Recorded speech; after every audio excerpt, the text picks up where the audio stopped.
दोस्तों मेरे चैनल में आपका फिर से बहुत बहुत स्वागत है। आज मैं फिर हमेशा की तरह फिर से कुछ यूज़फुल टिप्स एंड ट्रिक्स लेकर आ गई हूँ, जो कि आपके समय और पैसे की तो बचत करती हैं, साथ साथ आपके काम को भी आसान बनाने में हेल्पफुल होती हैं। चलिए फ्रेंड, मेरी पहली टिप होने वाली है इस तरीके के राइस बैग को लेके। अभी हम मार्केट से राइस खरीद के लेकर आते हैं तो इस तरीके के थैले में हमें राइस मिलता है। तो हम क्या करते हैं कि राइस इसमें से निकाल कर इसको फेंक देते हैं। आज इस बैग का बहुत ही बढ़िया रीयूज आपके साथ शेयर करने वाली हूँ। उसके लिए आपने क्या करना है, पहले आपने इसको ऊपर से अच्छी तरीके से कट कर देना है। ये जो ऊपर वाला हिस्सा है इसको हम कट कर लेंगे और इसके बाद आपने क्या करना है, जितनी लंबाई आपको चाहिए उतनी रख लीजिए और बाकी हिस्से को हमने क्या करेंगे, इसको अंदर की तरफ फोल्ड कर देंगे।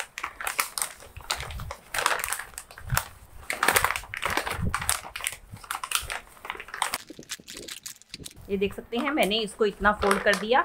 आप चाहे जितना मर्जी इसकी लंबाई फोल्ड करके सेट कर सकते हैं। उसके बाद हमें क्या करना है, इसका ये जो नीचे वाला हिस्सा है इसको हमें इस तरीके से सीधा कर लेना है और सीधा करने के बाद इसको हमें नीचे की तरफ को मोड़ देना है।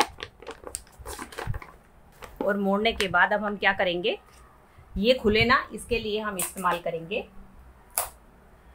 सेलो टेप का। और अब हम इस तरीके से इसके ऊपर सेलो टेप लगा देंगे। सेम इसी तरीके से हम इसके दूसरे साइड को भी खोलेंगे और इसको भी सीधा करेंगे और इसको भी इस तरीके से सेलो टेप से सिक्योर कर लेंगे। अब आप देख सकते हैं दोस्तों, मैंने दोनों साइड से इसको कर लिया है। अब ये हमारा एक छोटू सा ऑर्गेनाइज़र बनकर तैयार हो गया है। इसका इस्तेमाल आप कई तरीके से कर सकते हैं। कुछ भी सामान स्टोर करने के लिए आप इसको यूज़ कर सकते हैं। डस्टबिन बनाने के लिए यूज़ करना चाहते हैं तो उसके लिए यूज़ कर सकते हैं। तो मैं इसका यूज़ कैसे करने वाली हूँ दोस्तों, गर्मियों में जब हम अपने प्याज को ढंग से, आलू प्याज को ढंग से स्टोर नहीं करके रखते हैं तो आपने देखा है इस तरीके से हमारे प्याज जो है गलने शुरू हो जाते हैं और ख़राब हो जाते हैं। तो आप क्या कर सकते हैं, आपने सारे आलू प्याज को आप इसके अंदर डालकर स्टोर करके रख सकते हैं। ये देखिए मैंने इसके अंदर प्याज डाल दी हैं। इस तरीके से आप इसके अंदर आलू भी डालकर को स्टोर करके रख सकते हैं। क्योंकि इसके अंदर स्टोर करने से क्या फ़ायदा होता है कि इसके अंदर लगा होता है एक फॉयल पेपर। फॉयल पेपर के कारण जो है आपके प्याज इसके अंदर बिल्कुल भी ख़राब नहीं होते, क्योंकि फॉयल पेपर में कुछ ऐसी प्रॉपर्टीज़ होती हैं जो कि हमारे इसके अंदर पड़ा हुआ सामान बिल्कुल भी ख़राब नहीं होता। और इस बात का ध्यान रखना है कि आपने इसको खुले और हवादार स्थान पर रखना है। ऐसी जगह नहीं रखना है जहाँ पे मॉइस्चर हो जिसके कारण ये ख़राब हो जाए। और साथ ही साथ एक काम आप और कर सकते हैं, आप ले सकते हैं कोई भी घर पे रखा हुआ इस तरीके से वेस्ट कागज़ जिसका कि आप इस्तेमाल नहीं करते। और उसके बाद आपने क्या करना है, इसको फाड़ के आप छोटे छोटे टुकड़े बनाकर अपने इसके अंदर प्याज के अंदर डाल दें। इस तरीके से आप प्याज को स्टोर करके रखेंगे तो आपके प्याज बिल्कुल भी ख़राब नहीं होंगे। सालों साल आपके प्याज इस तरीके से ही फ्रेश बने रहेंगे। और दूसरा क्या फ़ायदा होगा कि हमारे जो इस तरीके की बेकार की जो थैलियाँ हैं जिसको कि हम फेंक देते हैं उसका भी बहुत बढ़िया रीयूज़ हो जाता है। चलिए फ्रेंड, मेरी अगली टिप होने वाली है इस तरीके की शरबत स्क्वैश की बोतल को लेके। जब हम इसका इस्तेमाल करते हैं तो हम क्या करते हैं, इसको बंद करके रख देते हैं। लेकिन कई बार क्या होता है, इसका ढक्कन खुला रह जाता है या बच्चे गलती से ही इसको खुला छोड़ देते हैं। तो क्या होता है, सारी की सारी चींटियाँ जो है हमारे शरबत के अंदर चली जाती है और हमारे शरबत को ख़राब कर देती हैं, जिससे कि हमारे पैसों का तो नुकसान होता ही होता है और साथ में तो इसमें चींटियाँ ना लगे। तो उसके लिए एक बहुत ही बढ़िया ट्रिक शेयर करने वाली हूँ। आपने क्या करना है, आपने लेना है सरसों का तेल। और सरसों का तेल लेने के बाद आपने इसकी जो ऊपर चूड़ी वाली जगह होती है ढक्कन के नीचे, उसके ऊपर आपने सरसों के तेल को लगा देना है। और इसके बाद इसको ढक्कन बंद करके आप अपने किचन में कहीं भी इसको स्टोर करके रख सकती हैं। आपको फ्रिज में इसको स्टोर करने की ज़रूरत नहीं पड़ेगी। आप किचन में इसको कहीं भी रखेंगी तो आपके इस स्क्वैश में कोई भी चींटी नहीं चढ़ेगी और आपका जो स्क्वैश है वो सालों साल फ्रेश बना रहेगा और आपका चींटी नहीं जाएगी, जिससे कि आपका स्क्वैश जो है बिल्कुल भी ख़राब नहीं होगा। चलिए फ्रेंड, मेरी अगली टिप होने वाली है लहसुन को लेकर। दोस्तों, लहसुन छीलना तो हम सबको बहुत सिरदर्दी का काम लगता है और ख़ासकर लहसुन जब गर्मियों में छीलना हो तो बड़ी दिक्कत आती है। क्योंकि अगर हम उसको पंखे के नीचे छीलते हैं तो इसके छिलके बहुत ज़्यादा उड़ते हैं और इसको अगर हम वैसे छीलते हैं तो गर्मी के मारे हमारी हालत ख़राब हो जाती है। तो इसको छीलने का एक बहुत ही आसान तरीका बताने वाली हूँ। तो आपने क्या करना है, पहले जो भी लहसुन छीलना है आपने उसको कलियों में इस तरीके से अलग कर लेना है। और छीलने के बाद आपने क्या करना है, इस तरीके से लेना है एक ज्वेलरी बैग। और ज्वेलरी बैग लेने के बाद आपने क्या करना है, इन सब कलियों को आपने डाल देना है इस ज्वेलरी बैग के अंदर। और इसके बाद आपने लेनी है कोई भी इस तरीके से भारी चीज़। और भारी चीज़ लेने के बाद आपने इस तरीके से इसके ऊपर कूटना है।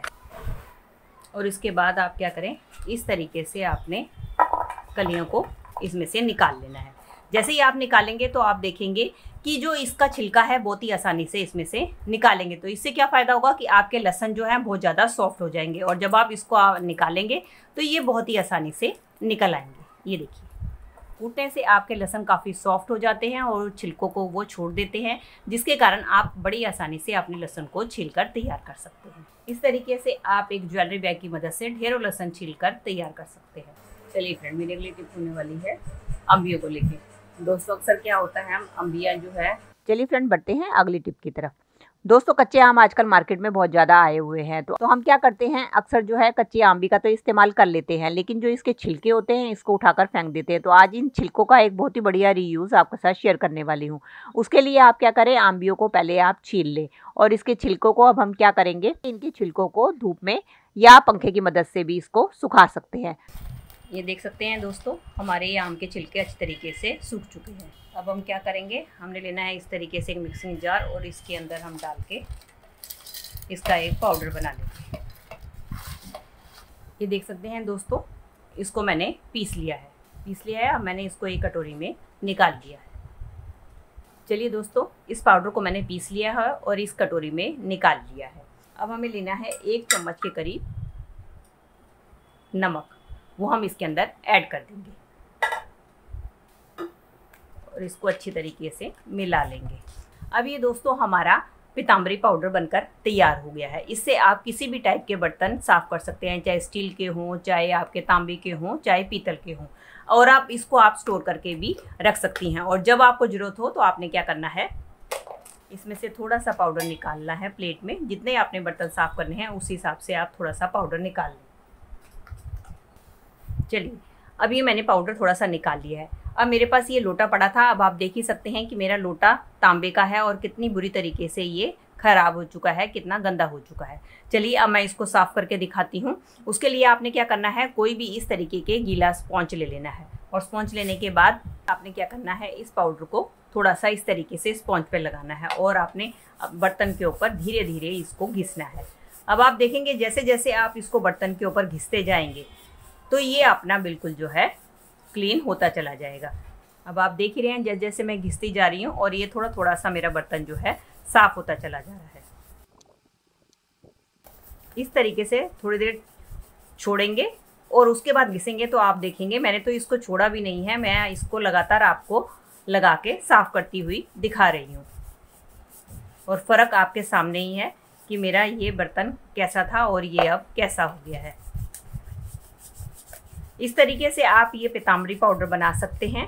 इसके अंदर हमारा कोई भी खर्चा नहीं आता, फ्री में बेकार के छिलके आम के जिनको कि हम उठाकर फेंक देते हैं डस्टबिन में, उससे हम अपने काम की चीज़ बनाकर उससे हम इस तरीके से अपना क्लीनिंग पाउडर बनाकर अपने पैसों की तो बचत कर ही सकते हैं और अपने साथ में टाइम की भी बचत कर सकते हैं। अब आप फ़र्क देख ही सकते हैं, ये ऊपर वाला लोटा है जैसे जो मेरे पहला था, जो गंदा लोटा था, और ये जो है आपके सामने मैंने साफ़ करके दिखाया है। अगर आपका ज़्यादा गंदा बर्तन है, इससे आपका साफ़ नहीं हो पा रहा है, तो आप इस तरीके के लोहे के जूने का भी इस्तेमाल कर सकती हैं। उससे आप इसको रगड़ेंगी तो ये और भी बहुत ही आसानी से साफ़ हो जाएगा। ये देख सकते हैं, मैंने ऊपर वाला पोर्शन छोड़ दिया ताकि मैं आपको दिखा सकूं कि ऊपर वाला कितना गंदा था और नीचे मेरा कितना साफ़ हो चुका है। अब मैं इसको आपको साफ़ पानी से भी वॉश करके दिखाती हूँ कि एकदम ये कैसे क्लीन हुआ है। ये देख सकती हैं दोस्तों, मैंने इसको वॉश कर ली है। अब आपके फ़र्क आपके सामने ही हैं। ये जो लोटा है जो पहले गंदा था, ऊपर से आप देख ही पा रहे हैं कितना गंदा है, और ये जो मैंने नीचे से आपको साफ़ करके दिखाया है, पीछे और नीचे से, ये देखिए। और इसको अंदर से कैसे साफ़ करना है वो भी आप मुझे कमेंट करके बताइए, तो मैं आपको बताऊंगी कि आप इसको अंदर से भी कैसे क्लीन कर सकते हैं। तो दोस्तों ये थी मेरी वीडियो, आई होप आपके लिए यूज़फुल रही होगी। अगर दोस्तों इसमें से कोई भी टिप आपके लिए हेल्पफुल रही है तो इसे लाइक, शेयर और कमेंट कीजिएगा, और इसी तरीके की और भी यूज़फुल वीडियोस देखने के लिए बेल आइकन के साथ मेरे चैनल को भी सब्सक्राइब कर लीजिएगा। मिलती हूँ नेक्स्ट वीडियो के साथ। Till then take care and bye bye.